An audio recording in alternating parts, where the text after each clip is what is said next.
মই ধন্যবাদ জ্ঞাপন কৰিলোঁ আৰু প্ৰথমবাৰৰ কাৰণে মই এনেকুৱা এটা প্লেটফৰ্ম পাইছোঁ যোন প্লেটফৰ্মটোৰ কাৰণে মোক কোনোবাই মাটিখিনি প্লেটফৰ্মটোত উঠাব বিচাৰে বা উঠায় তাৰপিছত মোৰ নিজৰ কথাখিনি ক'বৰ কাৰণে মই এটা সুবিধা পাইছোঁ আৰু সেই প্লেটফৰ্মটো হ'ল my life style marketing global limited আৰু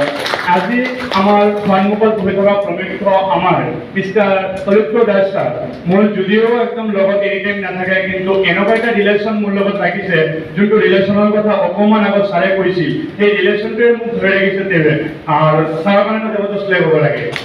আৰু এনেকুৱা এজন ব্যক্তিৰ কথা যোনজন ব্যক্তিৰ গুণ কৈ শেষ কৰিব নোৱাৰে সেইজন ব্যক্তি মিষ্টাৰ আমাৰ লখিমপুৰৰ টাইগাৰ আৰু নামটো কৈ দিওঁ মিষ্টাৰ ৰুবুল ৰাজ গগৈ ছাৰ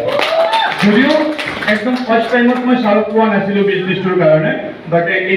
ছাৰৰ যিখিনি মানে আমাৰ প্ৰতি দয়া যিখিনি স্নেহ মৰম এইখিনি চাগে আমি ডাঙৰ দীঘল হওঁতে চাগে ফেমিলিৰ পৰা ইমানখিনি পোৱা নাছিলোঁ যিখিনি কৰি কিনে তেওঁ আজি আমাক এনেকুৱা এটা জাগা দিবৰ কাৰণে সক্ষম হৈছে আৰু কৈ আৰু বেছি ভাল লাগে মিষ্টাৰ হিমাংগ প্ৰতীম বৰগোহাঁই ছাৰৰ কথা মই যেতিয়াই বিজনেছটোত পঢ়াৰ আগত মই ছাৰকে